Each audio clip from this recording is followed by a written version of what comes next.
அன்பிற்கினிய நண்பர்களுக்கு நாகராஜனின் காலை வணக்கம். நண்பர்களே, தமிழ் மீது மாறா காதல் கொண்டு அதனை நேசித்ததன் விளைவாக மீண்டும் மீண்டும் தமிழ் அன்னையை, தமிழ் சுவையை படித்து பார்த்து கொண்டே இருக்க வேண்டும் என்று தோன்றியதால் தான் ஆத்திச்சூடி என்று அவ்வை அருளியதை மீண்டும் புரட்டி பார்த்து கொண்டிருக்கிறேன். இன்று உடையது விளம்பேல் என்ற நீதியை படித்தேன். எனக்கு ஒரு அனுபவம் இருக்கிறது. எனக்கு தெரிந்த நண்பர் ஒருவர் நம்மிடம் பேசிக்கொண்டே இருப்பார். நமக்கு ஏதாவது நிலுவைத் தொகையோ வேறு ஏதாவது வகையில் நமக்கு வருமானம் வந்திருக்கிறது என்று தெரிந்தால் போதும், உடனே கடன் கேட்க ஆரம்பித்து விடுவார். இதுபோன்று நிறைய பேர் இருக்கிறார்கள். அவர்கள் தங்களுடைய பொருளாதார எதிர்பார்ப்புகளை இப்படித்தான் தீர்த்து கொள்கிறார்கள். அவர்களை தவறு என்று சொல்ல முடியாது, திருப்பி கொடுத்து விடக்கூடிய நண்பர்தான். ஆனால் பொது இடங்களிலே பேசும்போது நாம் எவ்வளவு உஷாராக இருக்க வேண்டும், மிகவும் எச்சரிக்கையாக இருக்க வேண்டும். இது உண்மையில் நடந்த ஒரு கதையை பற்றி சொல்கிறேன். சென்னையில் ஓடும் பேருந்தில் ஒரு நபர் ஊரில் இருக்கும் தன் மனைவியிடம் கைபேசியில் பேசிக்கொண்டிருந்தார். அவர் பேச்சிலிருந்து அவருடைய மகளுக்கு திருமணத்திற்காக நகை வாங்குவதற்காக சென்னை வந்திருக்கிறார் என்பதும், மகள் கல்யாண ஏற்பாட்டுக்கு தன் நண்பரிடம் கடன் வாங்கிய பணத்தை திருச்சியில் உள்ள அவரது வீட்டிற்கு கிடைத்துவிட்டது என்பதையும் பக்கத்தில் உட்கார்ந்திருக்கும் நமக்கே தெளிவாக தெரியும் வகையில் பேசிக்கொண்டு வந்தார். அதன் பிறகு அவருடைய கைபேசி களவாடப்படுகின்றது. அடுத்த காட்சியில் திருச்சியில் உள்ள அந்த நபரின் மனைவிக்கு ஒரு அழைப்பு வருகிறது. போனை எடுத்தவர், என்னங்க இப்பதானங்க பேசினீங்க என்று கேட்டவுடன் அந்த நபர் தான் அவர் கணவர் இல்லை என்பதையும், அவருடைய கணவருக்கு திடீரென விபத்து ஏற்பட்டதால் அவரை மருத்துவமனையில் சேர்த்துள்ளதாகவும், உடனடியாக அறுவை சிகிச்சை போன்றவை செய்ய வேண்டும் என்றும், இல்லாவிட்டால் உயிர் பிழைப்பதே கடினம் என கூறி அதை உறுதிப்படுத்துமாறு பொருட்டு மருத்துவமனையில் பணிபுரியும் ஊழியர் என ஒரு பெண்ணையும் பேச வைத்திருக்கிறார். உங்கள் கணவருக்கு சிகிச்சை உடனடியாக தொடங்க வேண்டும் என்றால் உடனடியாக 1,00,000 பணத்தை ஜிபே மூலம் கட்ட வேண்டும், இல்லாவிடில் அவர் உயிருடன் இருப்பதே சாத்தியமில்லை என்று கூறுகிறார். பணம் அனுப்ப வேண்டிய ஜிபே எண்ணையும் கூறுகிறார். அந்த பெண் பதறி அழுது உடனடியாக அந்த பணத்தை ஜிபே மூலம் அனுப்பிவிட்டு அந்த மருத்துவமனை இருக்கும் முகவரி கேட்கிறார். ஆனால் அவர் சென்னை வந்த பிறகுதான் தெரிந்தது, அந்த மருத்துவமனையில் அவர் கணவர் சிகிச்சையே பெறவில்லை என்பது. அவர் ஏமாற்றப்பட்டதை உணர்கிறார். அவருடைய கணவர் அவருடன் கைபேசியில் தொடர்பு கொண்ட அவருடைய கணவருடன் அவர் தொலைபேசியில் தொடர்பு கொள்ள முடியவில்லை. அப்பொழுது திடீரென்று அவருக்கு வேறு ஒரு எண்ணிலிருந்து, அதாவது கணவரிடமிருந்து அழைப்பு வந்தது. எங்கே நீ சென்று விட்டாய் என்று கேட்கிறார். தன் கைபேசி தொலைந்து விட்டதையும் கூறுகிறார். இதிலிருந்து என்ன தெரிகிறது? பேருந்தில் கைபேசியில் அவர் கூறிய செய்திகளை வைத்து அவருடைய கைபேசியை கவர்ந்த கள்வன் அவர் வீட்டில் தொடர்பு கொண்டு அவரது மனைவியை ஏமாற்றி பணம் பறித்திருக்கிறான். பண இழப்பு மட்டுமல்ல, தேவையற்ற அலைச்சலும் மன உளைச்சலும் ஏற்பட்டது பாருங்கள். சரி, இன்றைய ஆத்திச்சூடிக்கும் இதற்கும் ஏதாவது தொடர்பு இருக்கிறதா என்று கேட்கிறான் அவை பாட்டி. சொல்வோமா? உடையது விளம்பேல் என்றால் உடையது தன்னிடம் உள்ளதை விளம்பேல், விளம்பரம் செய்யாதே, அதாவது தற்பெருமை பேசாதே. தன்னிடத்து உள்ள பொருளை ஒருவன் வெளிப்பட கூறுதல் கூடாது என்று பொருள் கொள்வது சிறப்பாகாது.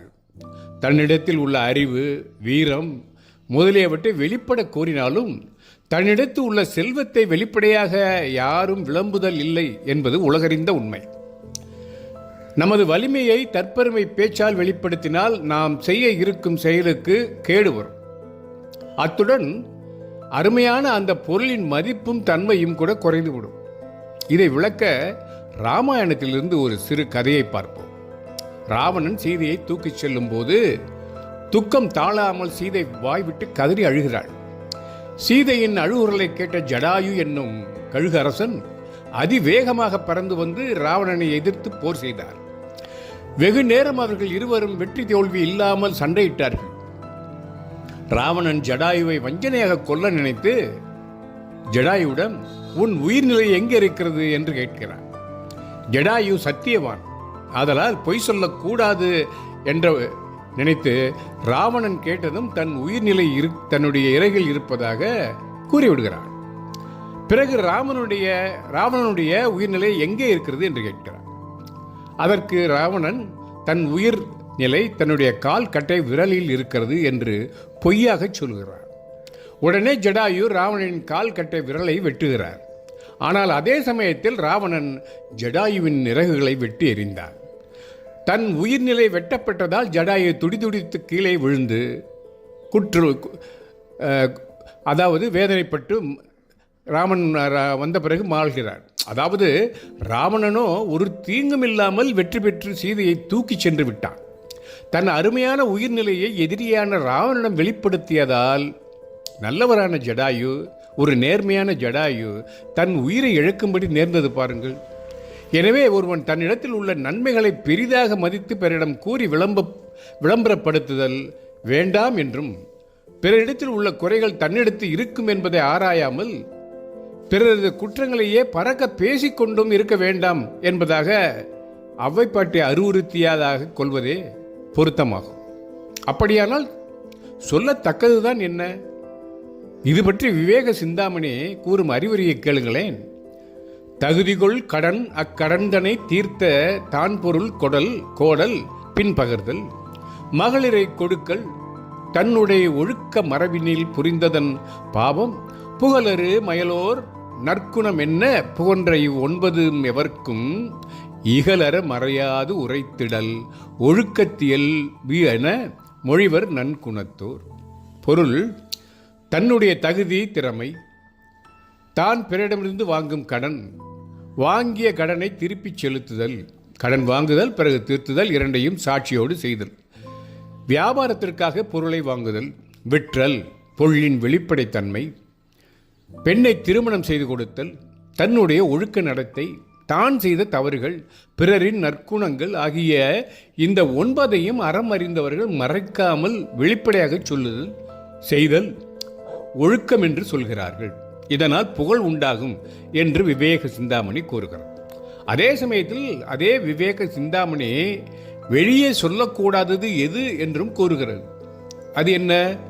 மந்திரம் தன்னை பிறரவம் மதித்தல், மகளிரைச் சேர்தல், வஞ்சனை தன் நந்தலில் ஆயுள் பிறந்த நாளில் நன்னிய குற்ற நீநிதியம் முந்திய கற்பின் மனைவி தன் குணங்கண் மொழிந்தல் இவ் 9 ஆவி சிந்துர வரினும் பிறருடு மொழிதல் தீதென உரைப்பரே தெளிந்தோர்.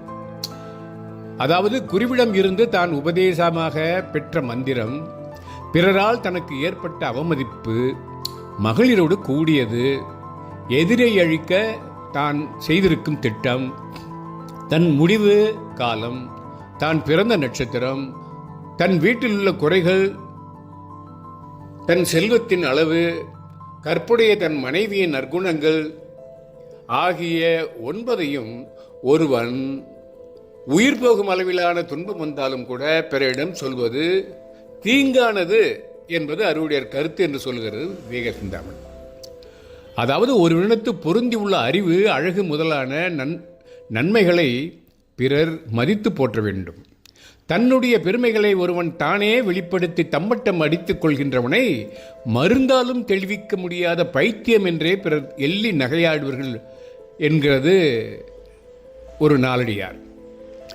கற்றனவும் கண்ணகின்ற சாயலும் இல்பிறப்பும் பக்கத்தார் பாராட்ட பாடு எய்தும் தான் உரைப்பின் மைத்துனர் பல்கி மருந்தின் தனியாத பித்தன் என்று எள்ளப்படும்.